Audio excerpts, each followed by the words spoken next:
I gotta do an update. Boy, I better not do it while I'm streaming. Hey folks, welcome back to Gaming Garbage. We're going to take a look at games, chat about the gaming news, the industry, and of course, stream for fun. Today, we're going over two different lawsuits here for patent. One's for patents, one's for trademark. And yeah, we're going to go over Nintendo and PalWorld's first. And so, as we know, PalWorld and Nintendo, okay, Nintendo is basically suing for patent infringement, basically. They couldn't go after trademark because, again, PalWorld is not a direct copy. It's not like an asset flip of Pokemon. So they can't go that way. So they've been doing patents and as a alternative. But Nintendo's kind of in trouble because a key patent that Nintendo's Monster Capture family, one that sits right in between two patents currently being asserted in Tokyo's Drift, was rejected by the Japanese Patent Office. It cites a lack of innovative step in pointing directly to older games, Monster Hunter, Ark, and Craftopia, etc. Even Pokemon Go, which is not done by Game Freak, it's done by somebody else. It reinforces the argument that PalWorld isn't necessarily copying Nintendo, but rather is inspired by and builds upon decades of established game mechanics. Because again, IPs have all been protected by copyright and not by patent of mechanics and other things like that in video games. And I do think that is going to change because if companies are figuring out, which they are, that they can't really protect their copyright because it's not an asset flip, then they're going to start protecting whatever else they can that's associated with the IP. So here's the actual patent tree that we have, okay? And again, some of this is in Japanese, and these are the direct patents themselves. You can look at the JPO, or through the JPO. But yeah, this is the one in question that is rejected by the JPO's office. And so then this also puts this one in danger as well, because this is the line of progression for these patents. And yeah, this is going to be an issue because Nintendo is using 3 separate patents to basically claim that PalWorld is infringing on their game mechanics. And again, Nintendo kind of messily put these out there anyway earlier this year, basically citing because again they could not go after copyright because again it's not direct asset flips, even though yes they do look very very similar. But yeah, this ultimately breaks down the significance of this patent rejection in relation to the Pocket Pair case.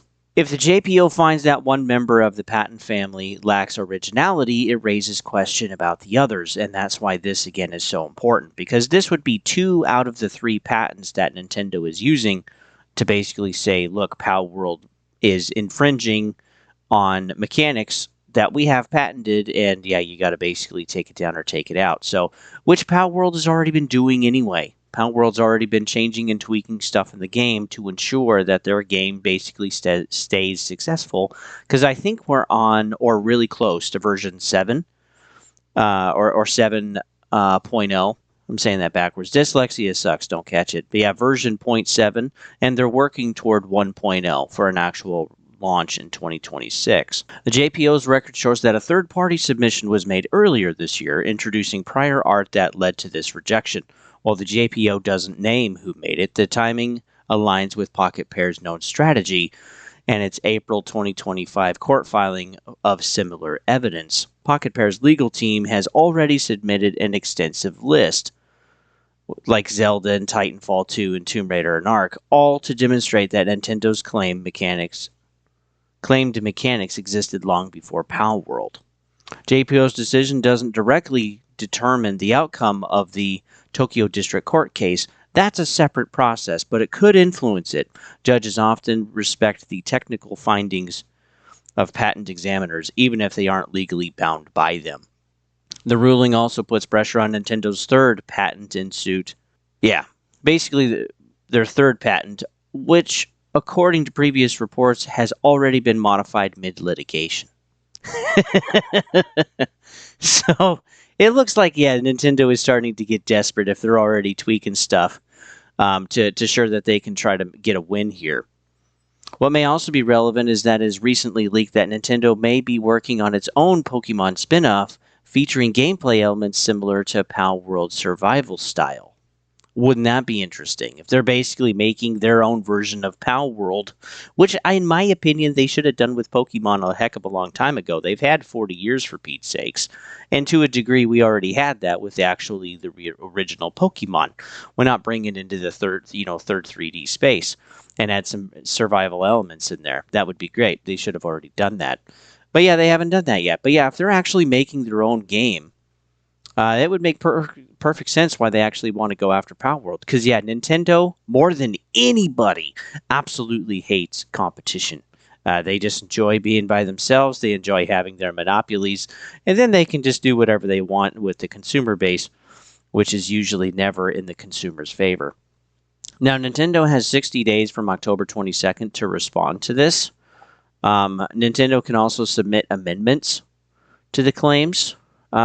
But yeah, if that fails, Nintendo can also appeal after that, which can, possibly push it into 2026, which it probably would actually, because already if you're going from October and you got 60 days, well, now you're looking at like December 21st or December 20th, something like that, which, yeah, basically then you're looking at Christmas and New Year's and all of that stuff. And yeah, so we're easily going into 2026, I think.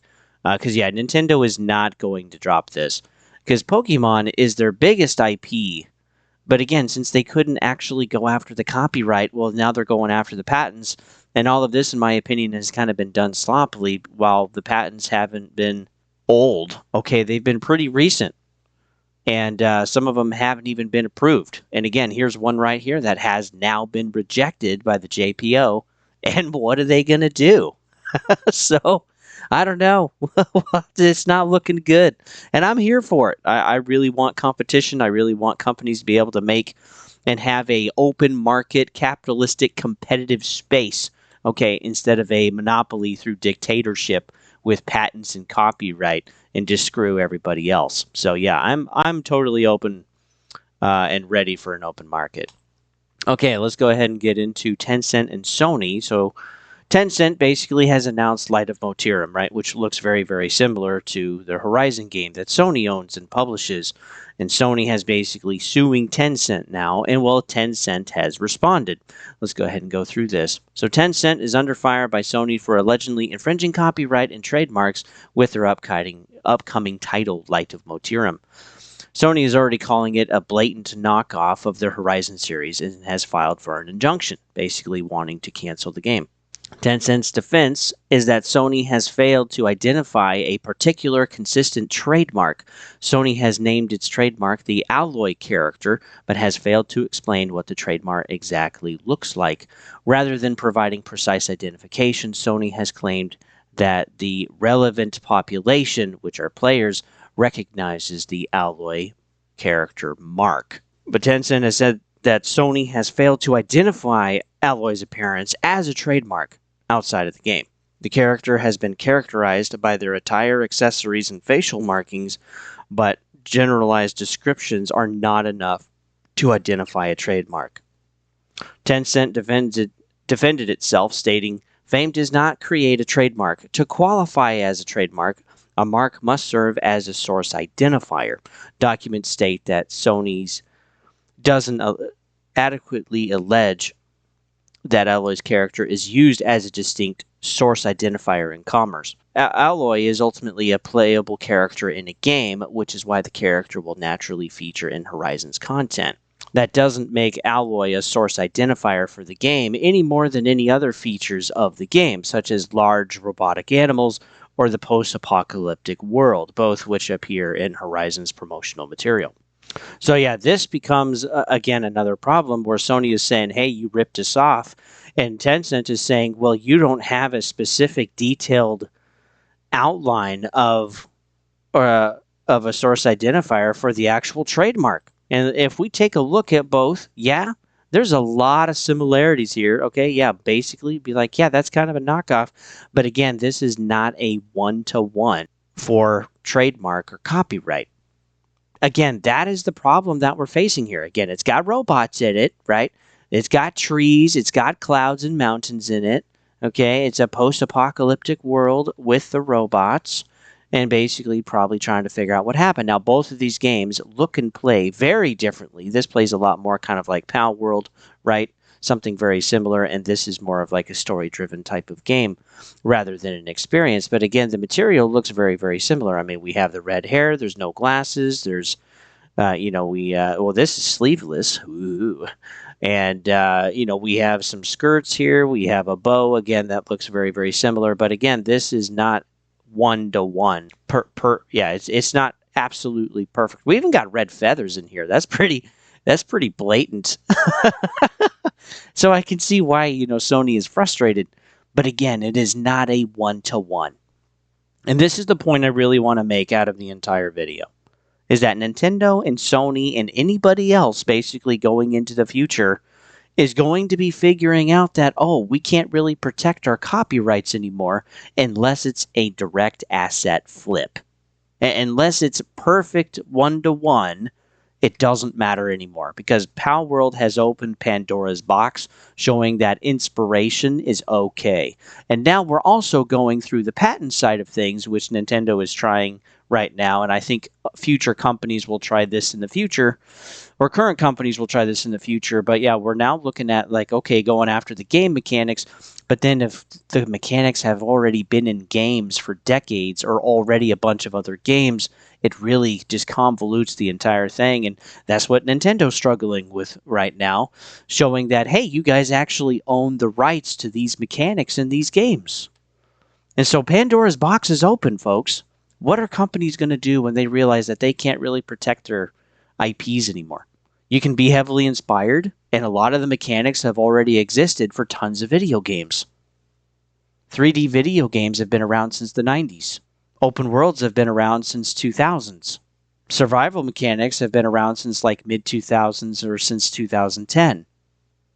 So what are companies going to do when they're like, we're going to patent this? It's like, you already got mechanics way back when in these other examples. You're going to go after them too? Let's take another example with Sonic Racing, right? Versus Mario Kart. Nintendo isn't going to do anything because, again, that's not a one-to-one asset flip. And also, Mario Kart doesn't have any patents dating back to protect against Sonic Racing or any other type of game. So nothing's going to happen. With Sony and Tencent, these are two big mega powers, basically, in the gaming industry, worth tens of billions. Well, Tencent is worth 500 billion, I think, so good luck, Sony. Their lawyers are deep. But again, this is not a direct asset flip, and again, this is not patent infringement. So, what are companies going to do when it's not enough? Ultimately, there's nothing they can do. This is just going to open and broaden the market, and Pandora's box is open, baby. And past litigation with what Nintendo and PalWorld are going through, and also with what ultimately happens with Sony and Tencent, is going to set the stage for everything else going forward, regardless of game, regardless of patent, copyright, or country or company. So gaming is literally going to shift. And so if you don't like the price tag, if you don't like the company, if you don't like the mechanics or the style, there's probably going to be some other option out there for you. And this isn't going to get any better for the companies that have had monopolies on certain IPs for a while, because, this is literally going to blow open. So thanks for tuning in, folks. You can always follow me over at Gaming Garbage 22 over at YouTube. There's various content there. I separated all through my playlist, and you can kind of poke around on my channel there. And if something's not for you, don't sweat it. Just move right on to the next thing. And there's various content every single week. You can also follow me over at Twitch if you'd like. And go ahead and communicate with me to let me know that you're there. And then I'll definitely communicate back. But if you want to hop in while I'm playing games. Also, right now we're having a poll. Only one for this weekend. And I want as many people to vote as possible. But we finished the Tomb Raider remasters, 1 through 6. And my review is up for remasters 4 through 6 right now on the channel. And then also, the poll is up there. We got Dead Space, Metal Gear Solid, and holy smokes, it's too early in the morning. Anyway, it's there on the poll. And go ahead and take a look at the poll. And right now, too, if you're interested in playthroughs, and I do have a final review coming for Chronos: The New Dawn, so you can hop in on Twitch and watch me there. But yeah, I do find this fascinating with the whole patent thing because it is turning into a mess. And I mean, if you think of Resident Evil, if you think of, again, Mario Kart or anything else that Nintendo has, like Mario Party or Donkey Kong would be some more examples. You know, they're already struggling with Pokemon. And then also we have other big exclusives and IPs, again, with Sony. And I think partly, too, this is why Xbox is just like, you know what? We're not really winning. Our exclusives just need to not be exclusives anymore, and we can get more revenue that way. But I think the other side of it, too, is Xbox is watching what's going on. So is Take-Two Interactive and EA and anybody else. You can't really protect your IPs anymore like you could in the past. Things have completely changed now. And with Halo, yeah, why not have it on PlayStation? That's a great idea. You're not going to be able to protect it anyway. If somebody wanted to make a heavily inspired version of Halo, they could do that. If somebody wanted to make a heavily inspired version of Red Dead Redemption, they could do that. Or GTA or whatever. And again, those are out there.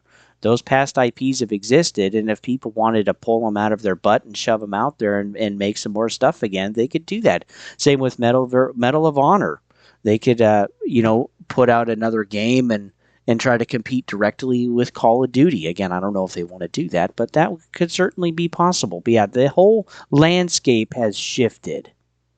And so it's going to be interesting what companies are going to do. So with that, folks, we'll see you guys on the next one.